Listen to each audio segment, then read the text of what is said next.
Now we'll have a chance to go deep with 3 leaders using the UN Biodiversity Lab for action at the national level.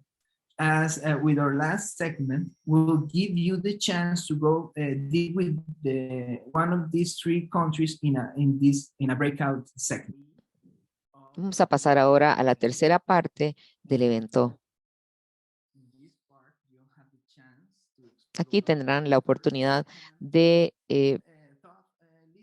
hablar con 3 líderes que utilizan UNBL para acción a nivel nacional. Muchas gracias, Marion. Muchas gracias Thank you, Marion.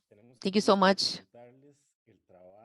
It's a great pleasure to introduce the work that we did in Costa Rica with the essential life support areas. We're truly happy with our results, and we'll proceed to show you. Rafa, I'm not sure if you have a presentation. No, you are the only one with a presentation, Enrique. So go ahead. You and Monique. Sorry, you and Cornelia. I'm Enrique Paniagua. I'm an expert in public policy of at the UNDP and a specialist for climate change for the Ministry of the Environment in Costa Rica. And with me today is Cornelia Miller, and she's the director of the Prius Lab in Costa Rica. And the Prius Lab has been a strategic partner, a technical strategic partner in being able to develop these maps, the ELSA maps. So we are both going to introduce Costa Rica's case. But let me just comment what we've been developing here. So this is the map. This is a project.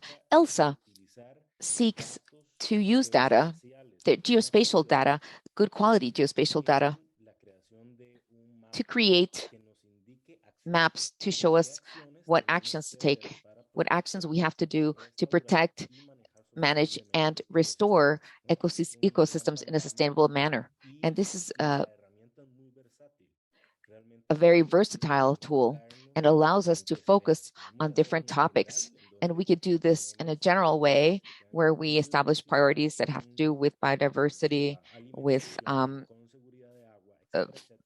food, water safety, food, access to food, or make it very specific. And for Costa Rica, we did this for adaptation to climate change. Next slide, Leah. So why ELSA? Why use essential life support areas for climate change? Why did we decide to embark on this project? Well, Costa Rica is creating its first national climate change adaptation plan. And there are very harsh projections for Costa Rica with regards to climate change. For example, for 2025, reconstruction due to climate impact could represent 2.5% of our GDP. And that's major. It's a lot of money that this country doesn't have. And Costa Rica would have to start becoming indebted to repair climate impacts. Central America, being one of the most vulnerable regions in the Americas, is heavy hit by climate change throughout. We are kind of facing a very delicate situation, precarious situation, where our future scenario looks very harsh for our region and the Central American region, where projections or forecasts of the damage that's going to occur is going to be huge. So nature-based solutions, we are aware, can help in increasing the country's resilience to climate change. In fact, the National Climate Adaptation Plan, because first we have the policy and then the plan, policies guide all of our adaptation actions. This policy that was published in 2018 looks at nature-based solutions as a key action line, as a key pillar that we have to commit to for purposes of climate change adaptation. So we saw this as an opportunity to develop a map to tell us where we have to act to restore, sustainably restore protect, manage, and restore to help us better adapt to climate change. And that is how the UNDP ELSA project began. It focused on adaptation priorities. Marion?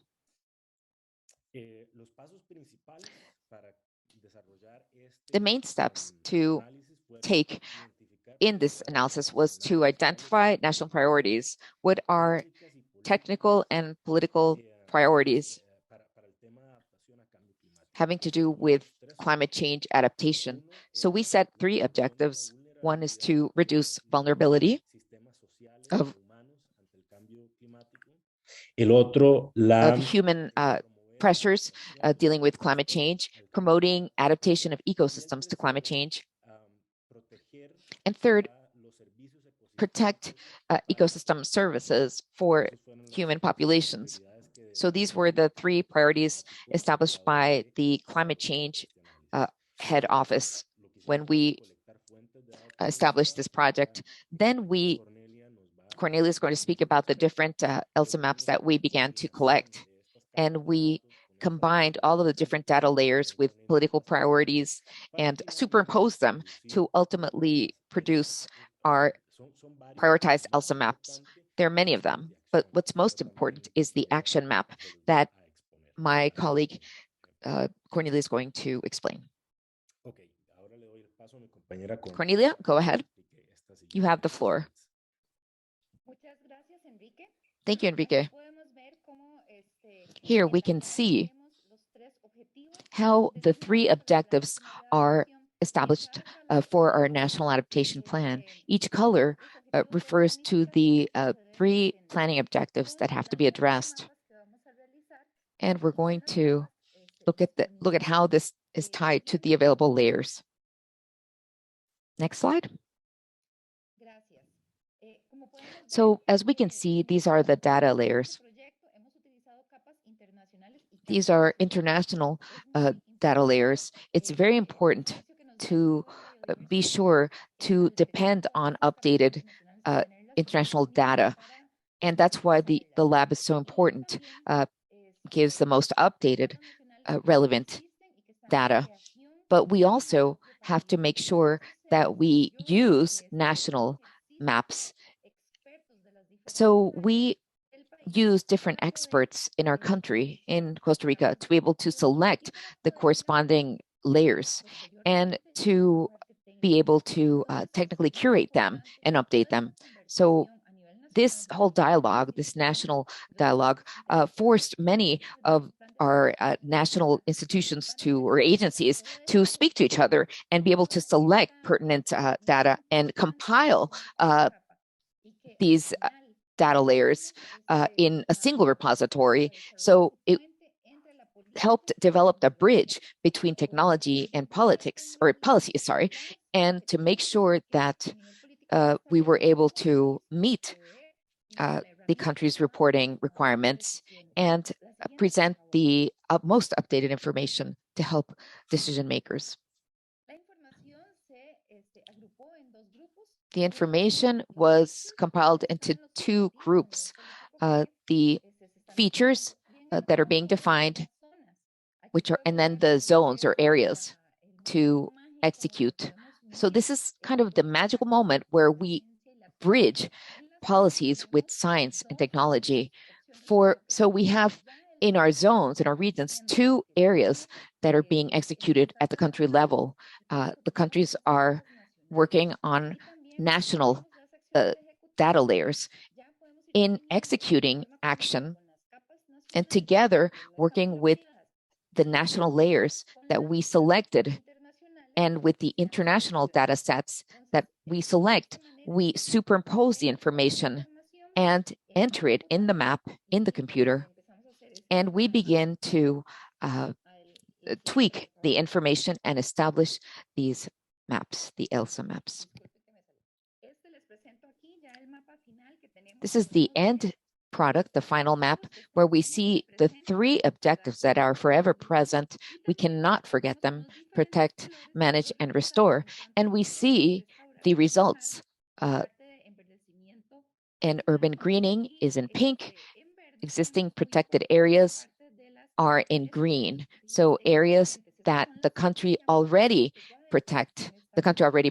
So these are called the blocked areas because they're already protected by the country. So these maps are given to the decision makers, the government level, to be able to establish the best policies, most appropriate policies for the country. Enrique, continue, please. Thank you, Cornelia. Marion, we still need some more slides. Thank you.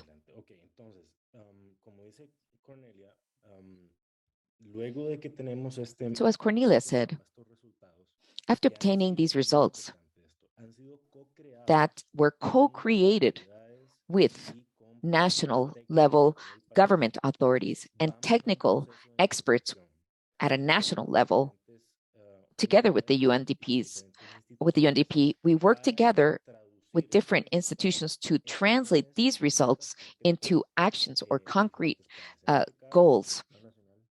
In this specifically, the national plan. Sorry, you have 25 seconds to close because the groups will come back. So if you could move to the conclusion. Well, this is the last slide, but after that, we come up with our concrete goals having to do with ELSA adaptation results to protect, manage, and restore nature. And we have 6 objectives within our adaptation plan. So the map was very successful at pinpointing this. Thank you, Enrique, for showing us how Costa Rica used the UN Biodiversity Lab. Entonces, como les decía, este proyecto ELSA lo que busca es utilizar datos geoespaciales de buena calidad en la creación de un mapa que nos indique acciones.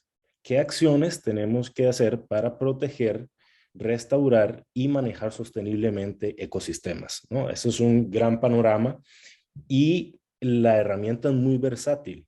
Realmente permite enfocarnos en diferentes temas. Podemos hacer uno general, en donde ponemos prioridades que tengan que ver con biodiversidad, con alimentación, con seguridad de agua, etcétera, etcétera.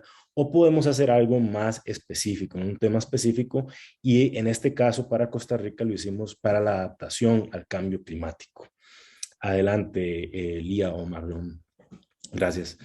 Entonces, ¿por qué ELSA para la adaptación climática? ¿Por qué hicimos este proyecto específicamente para adaptación? Resulta que Costa Rica está creando su primer Plan Nacional de Adaptación a Cambio Climático. Hay proyecciones muy duras para Costa Rica en términos de cambio climático. Por ejemplo, que para el 2025, la reconstrucción por impactos climáticos podría representar un 2.5% de su Producto Interno Bruto. Esto es muchísimo dinero que el país no cuenta con esto. Básicamente ya tendría que empezar incluso a endeudarse para reparar impactos climáticos. Centroamérica en general, siendo una región de países pequeños, es una región que es de las más vulnerables a los impactos climáticos en el mundo. Entonces, estamos como en una situación muy delicada, en donde las cosas se ven muy duras en el futuro para la región y el país, y en donde ya tenemos proyecciones de que las pérdidas y daños ya a 2025 van a ser muy grandes. Luego de esto, las soluciones basadas en la naturaleza sabemos que nos pueden ayudar a aumentar la resiliencia ante el cambio climático. De hecho, en la Política Nacional de Adaptación al Cambio Climático, que no es lo mismo, primero está la política y luego el plan. La política es lo que guía todo lo demás, todas las acciones de adaptación. En esa política, que se publicó en 2018, aparecen las soluciones basadas en naturaleza como una línea de acción clave, ¿no? Como un eje de acción que tenemos que acometer para adaptarnos al cambio climático. Entonces, ahí vemos la oportunidad de desarrollar un mapa que nos va a decir dónde tenemos que actuar para restaurar, proteger y manejar sosteniblemente ecosistemas para ayudarnos a adaptarnos al cambio climático. Y así empieza el proyecto ELSA en adaptación. Básicamente se enfoca en prioridades de adaptación. Adelante, Marion Olía. Los pasos principales para desarrollar este análisis fueron identificar prioridades nacionales. ¿Cuáles son las prioridades técnicas y políticas para el tema de adaptación a cambio climático? Entonces tuvimos 3 objetivos. Uno era la reducción de la vulnerabilidad de los sistemas sociales o humanos ante el cambio climático. El otro, promover la adaptación de los ecosistemas al cambio climático. Y el tercero, proteger los servicios ecosistémicos para la población humana. Esas fueron las prioridades que definió la Dirección de Cambio Climático a la hora de desarrollar este análisis. Luego de eso, lo que hicimos fue recolectar fuentes de datos relacionadas, que ahora mi compañera Cornelia nos va a explicar más al respecto. Luego hicimos una combinación de estas capas de datos con estas prioridades políticas, también Cornelia nos va a explicar, para finalmente producir los mapas ELSA. Son varios, pero el más importante es el de acción, que ahora también mi compañera se los va a exponer. Adelante. Ok, ahora le doy el paso a mi compañera Cornelia para que les explique estas siguientes slides. Muchas gracias, Enrique. Aquí podemos ver cómo en la llave tenemos los 3 objetivos designados para el Plan Nacional de Adaptación y en cada color podemos ver los otros objetivos de planificación que se deben atender con el álgebra de mapas que vamos a realizar y con las capas disponibles. Siguiente, por favor. Gracias. Como podemos ver, para este proyecto hemos utilizado capas internacionales y capas nacionales. Es muy importante que el servicio que nos da el UN Biodiversity Lab en albergar todas estas capas internacionales y tenerlas disponibles para utilizarlas. Y también las capas nacionales que ya existen y que están en creación en el propio país. Para eso se desarrolló un ejercicio expertos de las diferentes áreas del país para poder elegir las capas respectivas y para poderlas curar posteriormente ya en la parte técnica. Entonces es muy importante toda esta conversación a nivel nacional de las diferentes instituciones, los diferentes interesados en la parte del plan de adaptación al cambio climático para realizar toda esta selección, toda este nivel de importancia que va a tener cada capa y que al final, ¿cómo vamos a realizar, a desarrollar ese puente entre la política y la tecnología para poder atender desde la tecnología los objetivos que a nivel político se establecen como país para poder brindar la herramienta adecuada para los tomadores de decisiones? La siguiente, por favor. La información se agrupó en 2 grupos. Una son los features, donde están los objetivos a nivel político que se están definiendo, y en el otro grupo están las zonas. Aquí podemos ver que este es el momento mágico donde podemos unir la política con la ciencia y la técnica. En las zonas tenemos 2 grupos, opciones de bloqueo, que es lo que ya el país está haciendo, lo que tiene, en lo que está trabajando, y para eso tenemos esas capas nacionales. Y también tenemos las acciones a ejecutar, donde ya podemos ir definiendo en forma conjunta con las capas nacionales que no están bloqueadas y también con las capas internacionales que se han seleccionado. Entonces, de esta manera, metemos toda la información en la computadora y empezamos a hacer ese álgebra de mapas. La siguiente, por favor. Disculpe que me salí. Les presento aquí ya el mapa final que tenemos. Podemos ver los 3 objetivos que están siempre presentes para que nunca los olvidemos. Y también tenemos con los diferentes colores los resultados en cuanto a proteger, restaurar, manejar la parte de enverdecimiento urbano. Y en verde tenemos muy importante la parte de las áreas silvestres protegidas existentes. Esas son las que bloqueamos porque es lo que ya el país tiene establecido. Ya con este mapa se le entrega a los tomadores de decisiones para que ellos puedan desarrollar la política más adecuada para el país. Ahora le cedo el paso a Enrique para que continúe con la presentación. Gracias. Gracias, Cornelia. Perdón, Marion, todavía faltan unas slides, entonces, adelante. Ok, entonces, como dice Cornelia, luego de que tenemos este mapa, estos resultados, que han sido, muy importante esto, han sido co-creados con autoridades y con partes técnicas de todo el país, vamos a un proceso de negociación con diferentes unidades y diferentes instituciones para traducir esos resultados en acciones o metas concretas en diferentes planes. En este caso, en el Plan Nacional.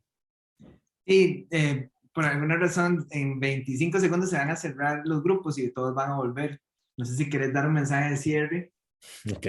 Bueno, después de esto, nosotros hacemos ese proceso y obtenemos metas concretas dentro del Plan Nacional de Adaptación que tienen que tomar en consideración los resultados de ELSA para proteger la naturaleza y adaptarnos al cambio climático. Lo logramos, tenemos 6 objetivos dentro del Plan Nacional de Adaptación.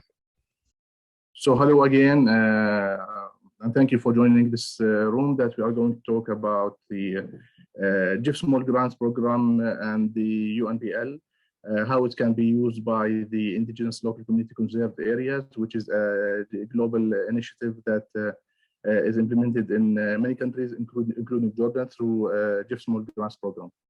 We'll talk about the case of Mumia Falls, which is an area in south of Jordan that is recognized for its very excellent level of biodiversity and a very protected area due to its special terrain area and special valleys and hills around the area.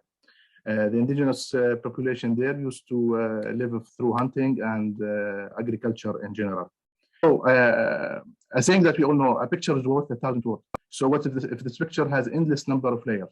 That's the case of the UN Biodiversity Lab when we are seeing spatial data mapping that has a lot of layers that we can benefit from and we can have a lot of information and knowledge from. So just looking at this simple map, just give us in a very short time a lot of information about different areas and different locations that it doesn't need much of education and much of scientific knowledge in order to get information from. This is the case that actually we are approaching the local community and indigenous people with having simple information that can represent them very well. And we know many of old languages and communicating between humankind was initiated through drawings and paintings in caves, and then through painting drawings for letters. So the local and indigenous community in Nubia area, which is, as I said, it's known for its diverse biodiversity that has been long protected by the local community. It forms their local source of living and livelihood in general.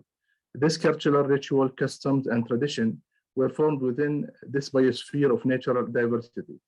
This have developed an indigenous knowledge. This knowledge shall be protected and preserved from deterioration and loss. And this is what the ICCA is thriving to achieve.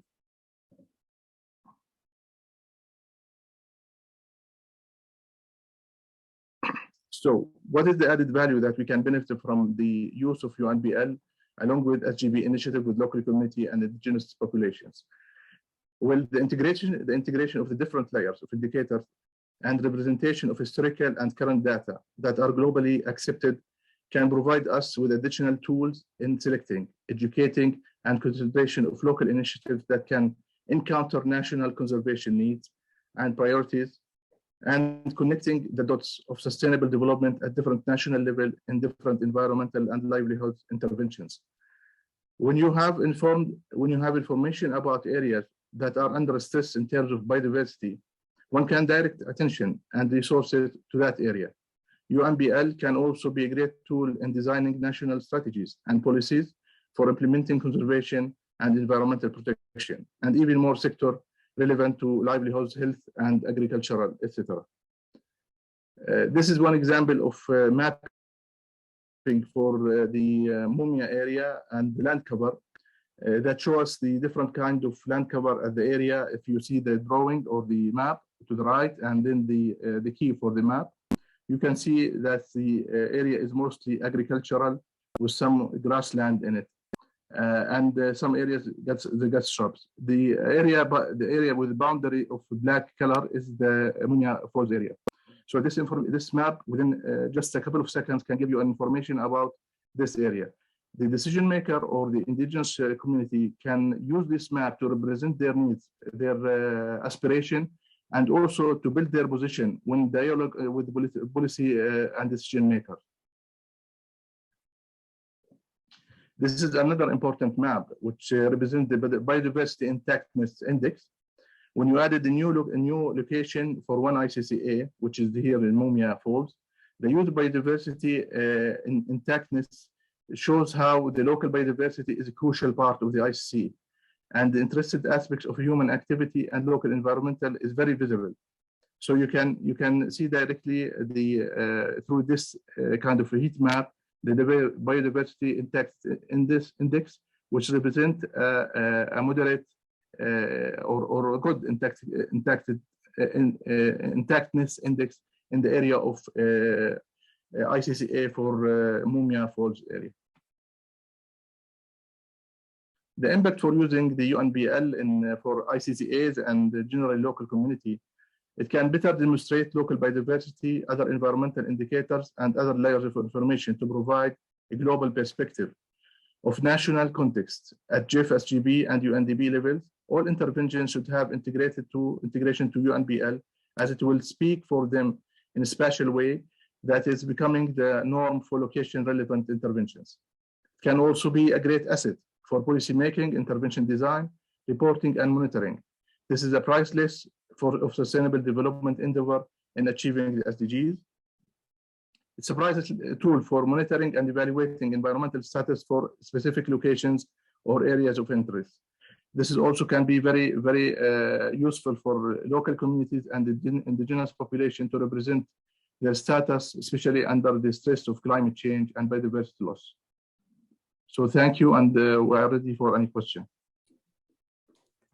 Thank you very much, Anas, for that. I found the really inspiring application, and I would, I have a question myself. I was just wondering if anyone else would like to raise their hands or submit their questions to the comments. If not, I can start. Well, we have some clapping, which is great. A quick question from me, Anas. What would you, so we've talked a lot about the application and how global data can help to support local communities and indigenous communities. I was wondering what you would recommend for strengthening the inclusion of indigenous and local knowledge in platforms such as UN Biodiversity Lab, because I'm very conscious that that is critical information that often is not necessarily accessible. Would love to hear your thoughts on that. Yes, I fully agree with you, and I believe the indigenous knowledge and the territories governed or custodians by the indigenous people is very important to have some kind of layer, a special layer for them. We are currently in Jordan trying to map these indigenous locations, and one of them is Mumia area as a pilot in order to see how can we benefit from this kind of information and how we can then maybe in the near future share this knowledge of indigenous people as a layer of UNBL in having, for example, the indigenous territories in Jordan. This, I believe, will be very, very informative and can provide an excellent support to the global initiative for indigenous and local community conserved areas. Brilliant. Thank you very much, Anas. I guess, well, we're just waiting to see if there's any more questions that come in. A follow-up question from me. I was wondering if there are any features that currently don't exist on UN Biodiversity Lab that would be helpful to you when working on the ground with these communities. Yeah, I believe currently we are exploring the information that, or the layers that are provided by the UNBL. And with time, I believe we will see if there's any additional information or additional layer that we can use in order to enhance our knowledge and experience in UNBL. Brilliant. Thank you very much on this. I see we have a question from Terence. The floor is yours, Terence. Thank you, Lauren. So just to introduce myself, I manage the Global ICCA Support Initiative that Anas is referring to. And UNEA-5.2 is one of our core partners, as you no doubt are well aware, Lauren. And so my kind of comment or question is that WCMC also hosts the Global ICCA Registry that we've been working with you for 12 years. And so what we've been working on a mapping app called Mapeo, which is precisely looking at how to work with communities offline and as a very friendly app, which doesn't require constant connectivity and things like that. So the question that I have around the Biodiversity Lab is how does it, what is foreseen in terms of the ground truthing of these data layers? Because in merging indigenous knowledge and kind of these GIS type maps, there's an enormous amount of need for ground truthing. And so there have been examples, say the Arctic assessment, where there's been a very active collaboration between scientists and indigenous knowledge. So I don't know if Anas or if in Jordan, if you could say something about the ground truthing of the data on the participatory aspects. Yeah, I agree with you. And I would refer to the question of Lauren at the beginning. We were saying that one of the perspectives that we are looking for is having a layer for indigenous communities and indigenous territories. This, I believe, will be very important for linking scientific with indigenous knowledge and having additional information about them. It will also help the indigenous communities by having their territories and area announced or being set in different maps and areas and not being affected by, for example, miners or logging activities. So I believe it's important to link these land information with the spatial information and make a new layer of information for them through UNBL. I completely agree. Thank you very much, Anas. And thank you, Terence, for the question. I think just a couple of quick notes from me. I see that we might be at some point, oh yes, we've got 60 seconds. So just to close from me, I completely agree on the ground truthing. I think there's a really crucial iterative relationship here that can be developed to potentially receive feedback from both data providers, but also those who are operating on the ground to ensure that we are also feeding back to data providers and informing them, like we had heard earlier, on areas where local knowledge can help to strengthen the quality of that data. So very much would welcome thoughts, collaborations on that front. Please do get in touch with us because it is absolutely crucial. And I very much view the remote sensing and these global data sets as sort of a complementary set of knowledge to the local and national knowledge. So thank you very much for the question. And I believe we have 10 questions or 10 seconds left. So I'd like to thank you, Anas, for the excellent presentation and for joining us and all to those who are listening. So thank you very much. So good evening to you all from wherever you are across the globe. I'll be sharing our experience on using the UNBL for national reporting. And my name is already displayed there. We did implement the mapping for mapping nature for people planet since 2020. During the lockdown, we virtually implemented it. So we have arrived here since then. And thanks to Annie and the team. Next slide, please. So I'll just give a brief about Uganda and then why the UNBL is important and how it has supported our national reporting and the immediate and foreseen impacts. Next slide, please. Uganda occupies only 2% of the world area. And of course, we have recorded over 18,000 species of fauna and flora, and it ranks among the most top 10 biodiverse countries in the world, but it also has a total area space of 2,036 kilometers square and has a population of approximately 44 million people and still growing. We are a landlocked country where 7 of the African's biogeographic regions coverage, making it a high level of biodiversity country. The inland surface water resources cover about 16% of the country's total area. And we have ecosystem cover of 30,000 kilometers square, accounting for approximately 13% of Uganda's total land cover. Our forest estate is currently estimated at 24% of the country's total land area, and majority is comprised of woodland, tropical high forests, and forest plantation. Next slide, please.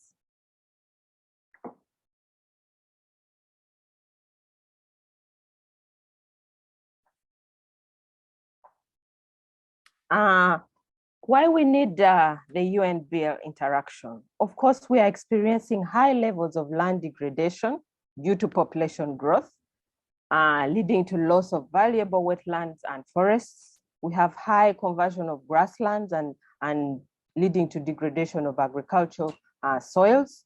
Then we also have high risks of natural disasters that are happening. There's increased flooding happening. We have prolonged dry spells and landslides. And therefore, this calls for us having a paradigm shift to place nature-based solutions at the center of the country's development framework. And using the ELSA map, just like Leah has mentioned it, will result to informing us on implementing our NDP3 and showing us how we can safeguard and restore nature that has ripple effects on the human safety and well-being due to the above mentioned issues. Next slide, please. So during the implementation of the mapping for people and nature project, we had the data hackathon and policy hackathon with our top policies and scientists across the country and the globe also. And we came up with top 13 priority targets using our principal instruments of the SCBD, for example, the National Biodiversity Strategy. We have the RED Plus strategy. We have the disaster plan strategy. We have the NDP3 that anchors all these strategies. And our target focus was the ecosystems and species diversity, green energy, climate actions, disaster risk reduction, and then agriculture and livestock, fisheries and water resources. All these 13 priority targets supported decision-making to leverage spatial information that can inform us in how we can manage our resources better. Next slide, please. And through this, it has supported us to access some of the information. We had to map, we had to pick out some of the indicators from the plans and strategies from the previous slide that I showed you from the targets. And through this, we had to access the tree land cover, biodiversity index, the carbon density in the country, terrestrial human footprint, monthly activity fire, and then of course the enhanced vegetable cover. If you look at this graph of the land cover observations in 2020, which it shows us that 48% of agricultural land is what populates our land cover in Uganda. And then it's followed by forests, water, and of course we need water for production. And that drives agriculture to be our highest observed in the land cover utilization in the country. And of course, forestry, because we have protected areas, majority in the country, 16% of our country's protected area. And this leaves it very fragile and prone to encroachment. Next slide, please. And then of course, the impact. One of the things we are seeing from this is that it's guiding us on setting performance indicators for the key sectors. For example, water and agriculture, energy, economic development, but it's also guiding us in selecting the quantitative performance measurements for interventions such as irrigation policies that generate investment, especially for the water supply sector, infrastructure budgeting, disaster risk proofing. All these areas are informing us on the issues to do with economic development, value addition on our resources, but also providing us key areas that we can manage, protect, and restore. It's also guiding us on environmental impact assessment, providing safeguards and biodiversity and climate financing for protection and restoration, where we have our ELSA map and the toolkit. And then, of course, long-term improvement in reporting of the Rio Conventions. Here we are focusing on harmonizing biodiversity, climate change, and land degradation, because we clearly see that from our land cover, 48% of our land is agriculture. We are an agronomic economy, and the agronomic economy needs to be guided with some of these tools, especially from the joining of the UNBL. Next slide, please.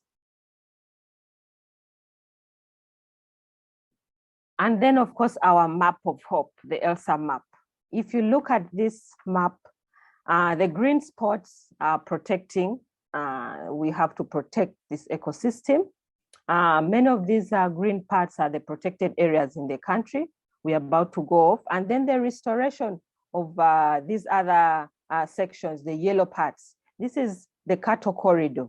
It has the Lake Victoria Crescent, which is very prone to encroachment. Then we also have to manage the central part of the country, which is the Choga Basin Plain, which has a lot of, it has rangelands, it has the Shea Butter Belt, which we have to manage because of high population growth. Infrastructure is also growing. It's our priority now in the NDP. So the map of hope here is about guiding us on how we can support economic development, but also support livelihood and well-being. Thank you for that.